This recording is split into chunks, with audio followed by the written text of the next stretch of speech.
Hello everyone, welcome to this channel. अच्छा, एक बात बताइए, क्या आपने कभी सोचा है कि सिर्फ वोकैबुलरी याद कर लेने से भी इंग्लिश न्यूज़पेपर पूरी तरह क्यों नहीं समझ में आता है? उसका रीज़न है फ्रेजेस। फ्रेजेस सीखना, समझना और उसको पढ़ने का जो एक तरीका होता है जो धीरे धीरे डेवलप हो जाएगा, उसे जानना और समझना बहुत ज़रूरी होता है।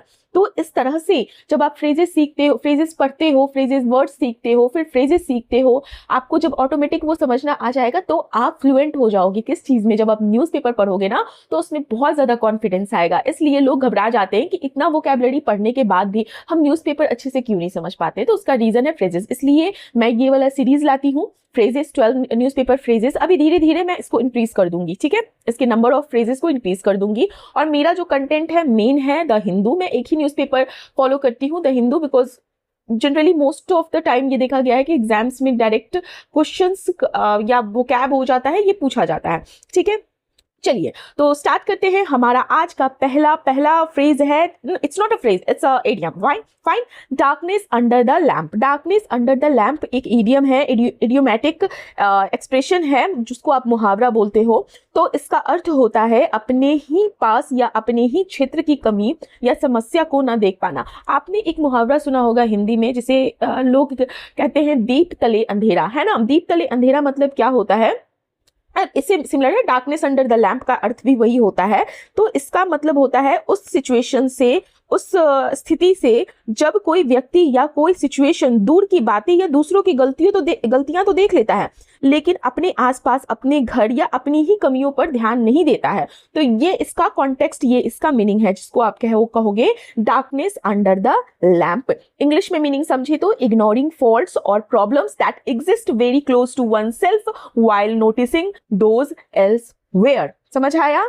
तो जब आपके आसपास का जो सिचुएशन है, जो आपको खुद में कमियां हैं, उसको ना देखकर, नजरअंदाज कर जब आप दूर दराज या अगल बगल का देखते हो, ठीक है। यहाँ पर जो एग्जाम्पल है, the leader talked about reform everywhere but there was darkness under the lamp in his own organisation. वह पूरे शहर, जो लीडर है वो पूरे शहर की समस्या पर भाषण देता है, लेकिन उसके अपने कार्यालय में, अपने ऑर्गेनाइजेशन में, अपने ऑफिस में जो कमी है वो दिखाई नहीं दे रही, ठीक है। तो समझ आया डार्कनेस अंडर द लैम्प। मैं आपको इस तरह से समझाऊंगी कि आपके दिमाग में पूरा वो चीज चला जाए। बस रिवीजन एक दो बार कर लोगे तो अच्छे से याद हो जाएगा और बीच बीच में आपको यूज करना है। That's it.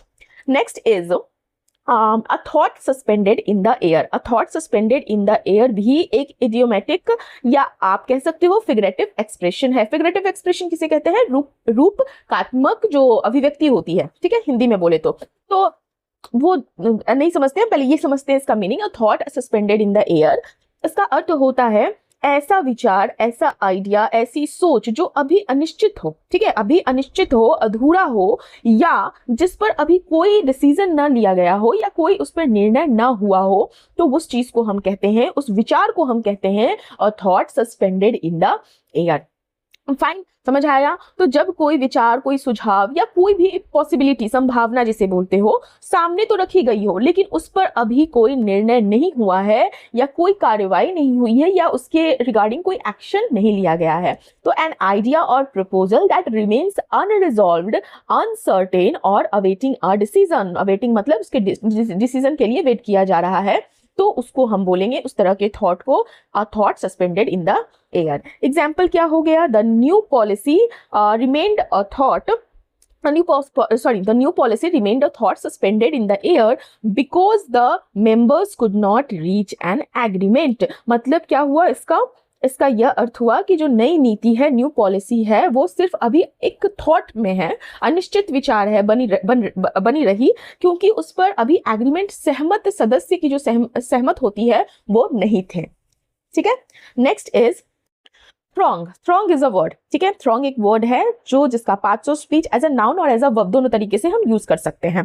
तो अगर हम थ्रॉन्ग को एज अ नाउन यूज कर रहे हैं तो उसका अर्थ होता है भारी भीड़ या जन समूह जिसको आप बोलते हैं। लेकिन अगर इसका हम verb as a verb use कर रहे हैं तो वहां पर क्या अर्थ होता है? बड़ी संख्या में, बहुत मतलब कि भीड़ जो है किसी स्थान पर इकट्ठा हो गई, या भीड़ लगा देना को भी हम थ्रॉन्ग बोलते हैं। तो भारी भीड़ या जनसमूह एज अ नाउन हम समझते हैं a large crowd of people gathered in one place, तो उसको हम क्या बोलेंगे? थ्रॉन्ग, ठीक है। A very large crowd of people, ठीक है, तो उसे हम क्या बोलेंगे? थ्रॉन्ग, ठीक है।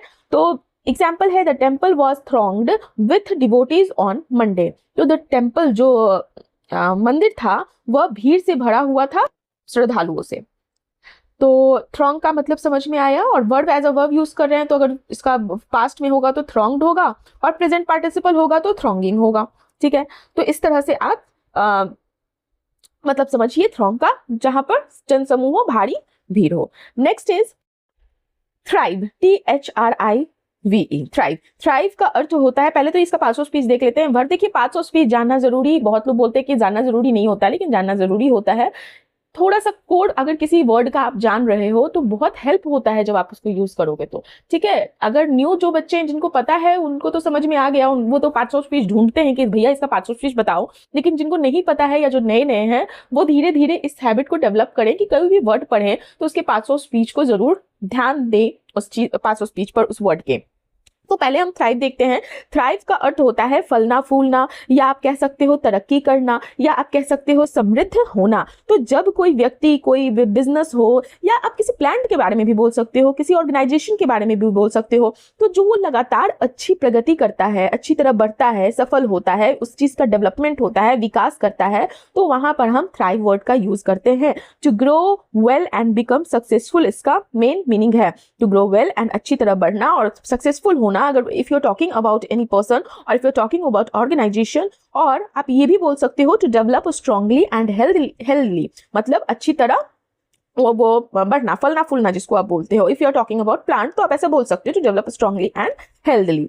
ठीक है, थ्राइव का मतलब समझ में आया। जैसे एग्जाम्पल है यहाँ पर, As she continued to thrive despite many challenges, कई चुनौतियों, कई चैलेंजेस के बावजूद वो लगातार तरक्की करती रही, लगातार सक्सेसफुल होती रही। ठीक है, तो थ्राइव का अर्थ समझ में आया। Next is anticipation. Anticipation is a word which is noun and इसका अर्थ होता है पहले से अपेक्षा। अब इसका क्या मतलब है पहले से अपेक्षा का? मतलब मुझे नहीं समझ में आ रहा है अपेक्षा। अगर किसी को अपेक्षा, पहले से अपेक्षा का नहीं अर्थ समझ में आ रहा है तो मैं बताती हूँ। मान लो कोई घटना है, कोई रिजल्ट है, कोई परिणाम है, if you are talking about future, ठीक है, तो उनमें होने वाली जो चीज है, पहले से जब किसी चीज का पहले से इंतजार या पहले से किसी चीज के लिए उम्मीद करना को हम एंटिसिपेशन कहते हैं। तो इसमें जो है ना, उत्सुकता होती है, एक्साइटमेंट होती है, और एक्सपेक्टेशन, एक्साइटमेंट और एक्सपेक्टेशन दोनों का combination is called anticipation for the result, for the future और फॉर एनी इंसिडेंट जो फ्यूचर में होने वाला है। तो पहले से अपेक्षा, तो क्या समझ में आया कि जब हम एक्साइटमेंट भी, मेरे साथ मेरे इमोशन में एक्साइटमेंट भी रहता है और मेरे को एक्सपेक्टेशन भी रहता है, तो इस चीज को हम क्या बोलते हैं, कॉम्बिनेशन को, एंटिसिपेशन। ठीक है, the feeling of expecting something that is going to happen in English. Example है the student waited in anticipation for the exam result. छात्रों ने, स्टूडेंट्स ने परीक्षा परिणामों को, मतलब एग्जाम के रिजल्ट का पहले से अपेक्षा के साथ इंतजार किया। पहले से अपेक्षा एक वर्ड और होता है, प्रत्याशा भी बोलते हो इसको, एंटिसिपेशन का हिंदी में प्रत्याशा वर्ड भी होता है, शब्द भी होता है। तो यहाँ पर जो एग्जाम्पल है the student waited in anticipation for the exam result, तो इसका अर्थ ये होता है कि छात्रों ने परीक्षा रिजल्ट, मतलब परीक्षा परिणामों का प्रत्याशा के साथ इंतजार किया। एक्साइटमेंट भी था, एक्सपेक्टेशन भी था, उसके साथ इंतजार किया। फाइन। नेक्स्ट इज, अगर आपको थोड़ी सी भी हेल्प मिलती है ना मेरी वीडियो से, अगर आपको अच्छा लगता है कि मैं अच्छी कंटेंट दे रही हूँ, आप लोगों को अच्छे से समझा पा रही हूँ, तो प्लीज़ एक लाइक करते हुए जाइएगा। और अगर अभी तक आपने सब्सक्राइब नहीं किया है और आप मेरे चैनल के साथ जुड़ना चाहते हैं, ऐसे नए वीडियोस हमेशा पाना चाहते हैं डेली बेसिस पे, तो आप मेरे चैनल को जरूर से सब्सक्राइब कीजिए ताकि आपको नोटिफिकेशन मिलता जाए। ठीक है, next is, it's a phrase, exuded confidence phrase है ये। ठीक है, एक्सूडेड कॉन्फिडेंस क्या होता है? अच्छा, कॉन्फिडेंस का तो मतलब मुझे समझ में आया, इसका मतलब होता है आत्मविश्वास। अब इसके पहले एक्सूडेड लग गया तो इसका क्या अर्थ है? देखिए, एक्सूडेड कॉन्फिडेंस का अर्थ होता है आत्मविश्वास के साथ दिखना या आत्मविश्वास से भरपूर दिखना। ठीक है, या आत्मविश्वास किसी से झलकता है तो झलकाना, तो उसे हम बोलेंगे एक्सूडेड कॉन्फिडेंस। और ये जो फ्रेज है वर्ब फ्रेज है। ठीक है, देखो, भरपूर दिखना, ये एक्शन हो रहा है, झलकाना, इसलिए यहाँ पे वर्ब फ्रेज हम बोल रहे हैं, आत्मविश्वास से भरपूर दिखना, to naturally show strong confidence. तो इसका अर्थ होता है कि जब कोई व्यक्ति के बोलने, उसके चलने में, या उसके किसी तरह के, नॉट किसी तरह के, उनके बिहेवियर में या उनके पर्सनैलिटी से, जब नेचुरली बिना किसी एफर्ट के जब आत्मविश्वास दिखाई दे, तो उसे हम बोलते हैं एक्सूडेड कॉन्फिडेंस कहते हैं। ठीक है, तो क्या मतलब हो गया कि टू नेचुरली शो और radiate confidence through once behaviour, तो वहां पर हम ये फ्रेज यूज करेंगे। जैसे कि एग्जाम्पल है यहाँ पर, the captain exuded confidence before the final match. The captain, जो कैप्टन है, और फाइनल मैच से पहले कप्तान ने क्या कप्तान जो है वो आत्मविश्वास से भरपूर दिखे, बहुत कॉन्फिडेंट दिखे। कौन? Captain. Fine. Next is delimitation bill. Delimitation bill, अब देखो न्यूज़पेपर पढ़ रही थी, ये वर्ड दिखा मुझे कल के न्यूज़पेपर में, तो मैंने ये वर्ड इंक्लूड कर दिया अपने वीडियो में। देखो, डेलिमिटेशन बिल एक नाउन है। बिल का अर्थ तो आप जानते ही हैं, विधेयक जिसे आप बोलते हो। तो डेलिमिटेशन बिल का अर्थ होता है निर्वाचन क्षेत्रों के पुनर्निर्धारण से संबंधित विधेयक। अब मतलब क्या है इसका? वह विधेयक, वह बिल होता है जिसके माध्यम से चुनावी जो क्षेत्र होते हैं, लोकसभा हो सकता है या विधानसभा सीटों की सीमाओं और सीटों के जो बंटवारा होते हैं में बदलाव करने का प्रावधान, ठीक है, बदलाव करने का प्रावधान को हम डेलिमिटेशन बिल कहते हैं। ये क्यों किया जाता है? ताकि जो पॉपुलेशन के अनुसार जो प्रतिनिधित्व है अधिक संतुलित हो सके, एक कहते हैं एक लेवल पे हो सके, संतुलित हो सके, बैलेंस हो सके, ठीक है। तो इसको इंग्लिश में क्या बोलेंगे? Bill that deals with redrawing electoral constituency boundaries, ठीक है, तो उसे हम क्या बोलेंगे? Delimitation bill. तो वो बिल जिसके थ्रू आप क्या करते हो, जो सीट्स होते हैं उनको एक बैलेंस बनाते हुए पॉपुलेशन के अकॉर्डिंग जब उसमें बंटवारे में बदलाव का प्रावधान करते हो तो उसे हम डेलिमिटेशन बिल बोलेंगे। एग्जाम्पल कैसे? जैसे मान लीजिए हम बोल रहे हैं many political parties debated the delimitation bill during the session. तो इसका क्या हुआ कि जो बहुत सारी जो पॉलिटिकल पार्टीज हैं उन्होंने क्या किया? डिबेट किया। किस चीज के लिए? किस चीज से संबंधित? Delimitation bill during the session. तो सत्र के दौरान कई राजनीतिक दलों ने डेलिमिटेशन बिल पर बहस की। Fine. Next is resumption. Resumption is a noun, ठीक है। रिजम्पशन का अर्थ होता है पुनः आरंभ करना या फिर से शुरू करना। तो जब कोई काम होता है ना, कोई सर्विस होता है या कोई प्रोसेस होता है, कोई भी एक्टिविटी आप बोल सकते हो, तो कुछ समय के लिए ब्रेक लेती है, वो ब्रेक है उस एक्टिविटी में, या कुछ समय के लिए वो रुका हुआ है और वो वापस से रिजम्पशन मतलब कि दोबारा शुरू होती है, तो वहां पर हम ये वर्ड यूज करते हैं, दैट इज रिजम्पशन। पुनः आरंभ, फिर से शुरू होना। The act of beginning something again after a break is called resumption. Example is the company announce the resumption of production next week. मतलब कंपनी ने अगले सप्ताह जो प्रोडक्शन के फिर से शुरू होने की अनाउंसमेंट की, उसको घोषणा की। जैसे आप नॉर्मली बोलते हो ना, रीस्टार्ट बोलते हो, या कभी कभी आप रिन्यूअल बोल सकते हो, रीओपनिंग बोल सकते हो, कंटिन्यूएशन बोल सकते हो। ये सारे इसके सिनोनिम्स हो गए। एंटोनिम्स क्या हो जाएगा रिजम्पशन का? सस्पेंशन हो सकता है, रुकना, हॉल्ट हो सकता है, इंटरप्शन, विरोध बोल रही हूँ, अवरोध हो सकता है, डिसकंटिन्यूएशन। तो ये एंटोनिम हो गया, ठीक है। तो सिनोनिम्स एंटोनिम समझ में आया इसका। रिजम्पशन का किसी चीज का पुनः आरंभ फिर से शुरू होने को हम रिजम्पशन बोलते हैं। एग्जाम्पल क्लियर है? ठीक है ना। चलिए, तो हमारा अगला वर्ड है क्यूरेलस, ठीक है। क्यूरेलस, QUERULOUS। इसका अर्थ होता है, पहले तो ये नाउन है और इसका अर्थ होता है शिकायत करने वाला। नाउन है इसलिए करने वाला, तो शिकायत करने वाला, complaining frequently in an annoyed और अनहैप्पी वे। वैसा व्यक्ति होता है अगर जैसे ही इज क्यूरलेस बोल रहे हैं हम, तो वो व्यक्ति जो छोटी छोटी बातों पर बार बार शिकायत करता है और हर बात में कमी निकालता है। उसके सामने कुछ भी रख दो, वो उसमें कमी ढूंढ लेगा और आपको बता देगा, और हर चीज के लिए वो generally unhappy, most of the time unhappy रहता है। हैबिचुअल उसका है कंप्लेन करना, ठीक है। हैबिचुअल है, आदत ना उसकी है, एक्सप्रेस करता है क्या, किस चीज को? डिससैटिस्फैक्शन, कि मैं डिससैटिस्फाई हूँ, इसमें ये प्रॉब्लम है, इसमें ये कमी है। तो वैसे व्यक्ति को हम क्या कहते हैं? क्वेरुलस। फाइन। एग्जाम्पल क्या है? जैसे कि his querulous attitude made team work difficult. उसका जो हमेशा शिकायत करने वाला जो एटीट्यूड है, वो रवैया है, वो टीम के साथ काम करना उसका बहुत ज्यादा डिफिकल्ट बना सकता है। अब इसका सिनोनिम्स बताइए मुझे। जैसे इसका सिनोनिम्स क्या हो सकता है यार? सिंपली हम बोल सकते हैं हिज वेरी ग्रम्बलिंग नेचर। मतलब क्या है कि बहुत ग्रम्बलिंग है, ठीक है। या क्रैंकी भी बोल सकते हैं, क्रैंकी है, कंप्लेनिंग एटीट्यूड है, ठीक है। और एंटोनिम क्या हो जाएगा? Cheerful, satisfied, optimistic. ये सारे इसके एंटोनिम्स हो गए। Next is it's a phrase evade our detection. Evade our detection का अर्थ होता है हमारी नजर या पकड़ से बच निकलना, ठीक है। Evade our detection, phrase just जैसा का तैसा मैंने उठाकर इसमें द हिंदू न्यूज़पेपर से लेकर इसमें डाल दिया है। अभी किसी पैराग्राफ में लिखा है एवेड आवर डिटेक्शन, तो वहां पर मोस्टली आप इसका अर्थ ये समझोगे कि हमारी नजर या पकड़ से बच निकलना या किसी के नजर या पकड़ से बच निकलना। तो जब कोई व्यक्ति या किसी तरह की एक्टिविटी इस तरह छिप जाए कि हम उसे पहचान न सकें या पकड़ न सकें, तो वहां पर हम उसे कहते हैं इवेड आवर डिटेक्शन। ठीक है, तो एग्जाम्पल इसका हिंदी इंग्लिश मीनिंग क्या हो गया? टू स्केप बीइंग नोटिस्ड और to escape being detected. Fine, जैसे एग्जाम्पल है यहाँ पर, the suspect evaded our detection for several days. मतलब जो सस्पेक्ट है, जैसे हिंदी में बोलते हो संदिग्ध, तो संदिग्ध कई दिनों तक हमारी नजर से बच निकला। ठीक है, बच निकला रहा, मतलब बोल सकते हैं आप इसको। ठीक है, और जैसे इवेड आवर डिटेक्शन में आप नॉर्मली कहते हो ना कि अननोटिस्ड रहा। ठीक है, गो अननोटिस्ड, या आप बोल सकते हो स्केप बोलते हो ना, स्केप नोटिस। ये सारे इससे मिलते जुलते वर्ड या फ्रेजेस हो गया, एज अ सिनोनिम आप यूज कर सकते हो, या आपको ऑप्शन में आता है तो आप वहां पर टिक मार सकते हो इन सिनोनिम्स।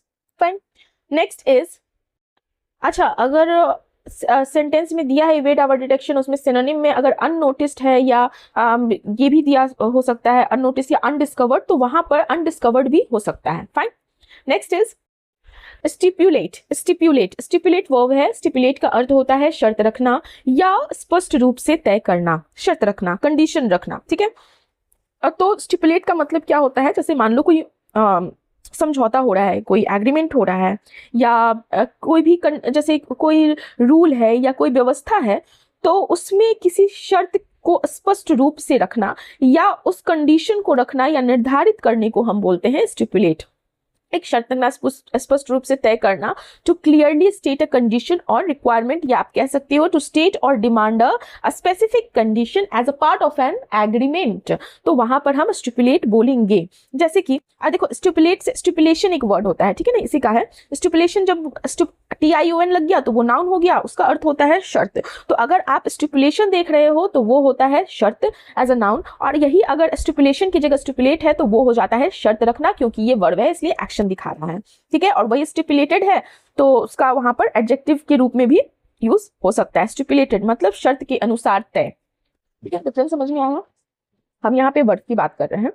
तो स्टिपुलेट का अर्थ हुआ किसी चीज को डिमांड करना या शर्त रखना, कंडीशन। एग्जाम्पल है, the company stipulated that the work must be completed on time. तो कंपनी जो है, कंपनी ने क्या किया कि ये स्टिपुलेट किया, अनुबंधन जिसे आप बोलते हो, कि अनुबंधन में कंपनी ने शर्त रखी कि काम जो है समय पर पूरा होना चाहिए। मतलब कोई एग्रीमेंट होगा उसमें रखा कंडीशन कि देखो भाई, काम जो होना चाहिए वो समय पे होना चाहिए। ठीक है, नेक्स्ट इज, ये इस वीडियो का लास्ट फ्रेज है, और expedite the implementation. Expedite the implementation का मतलब क्या होता है? लागू करने की क्रिया को तेजी से करना या शीघ्र पूरा करना या फास्ट करना। समझ आया? कोई चीज आप लागू कर रहे हो, इम्प्लीमेंटेशन मतलब क्या होता है? किसी चीज को लागू करना। तो एक्सपीडाइट द इम्प्लीमेंटेशन मतलब कि जो चीज तुम लागू कर रहे हो उसे जल्दी करो भाई। तो अर्थ क्या हुआ कि मान लो कोई प्लान है या कोई प्रोजेक्ट है या कोई पॉलिसी ले लो, कोई डिसीजन ले लो या कोई परियोजना ले लो, तो उसको लागू करने का जो प्रोसेस है उसको तेज करना, ताकि जो काम है बिना डिले के या बिना अननेसेसरी डिले के जल्दी पूरा हो सके। तो वहां पर हम ये फ्रेज यूज करेंगे, expedite the implementation, to make the implementation process faster, या आप कह सकते हो to speed up the process of putting a plan, policy और डिसीजन और एनी डिसीजन इनटू एक्शन। तो वहां पर हम एक्सपीडाइट द इम्प्लीमेंटेशन बोलेंगे। आई होप आपको समझ में आया हो। सो एग्जाम्पल है इसका, the government directed officials to expedite the implementation of the project. तो सरकार ने क्या किया कि जो प्रोजेक्ट है उसे तेजी से लाने के लिए, जो मतलब जो कार्य में है, क्या से कहते हैं, प्रोजेक्ट जो है उसको ऑफिशियल्स को डायरेक्ट किया कि उसे जल्दी से पूरा किया जाए। ठीक है, निर्देश दिया। सो इसका अगर हम सिनोनिम देखें तो क्या बोल सकते हैं? एक्सिलरेट बोल सकते हैं ना, एक्सिलरेट द प्रोसेस, ये भी बोल सकते हैं। या फास्ट ट्रैक आपने सुना होगा ना, वहां पर भी आप इसको, ये synonym as a synonym use हो सकता है, इससे मिलता जुलता। एडवांस द एग्जीक्यूशन, ये भी आप बोल सकते हो। तो आई होप आप लोगों को समझ में आया हो। सो ये हमारा आज का लास्ट था। तो thank you for watching. Subscribe कीजिए, लाइक कीजिए, शेयर कीजिए, कमेंट कीजिए अगर आपको पसंद आया है तो, और अगर आपको लगता है कि ये किसी और लोगों को फायदा कर सकता है इस तरह का वीडियो, तो आप उनसे शेयर जरूर कीजिएगा। Thank you for watching. Have a nice day.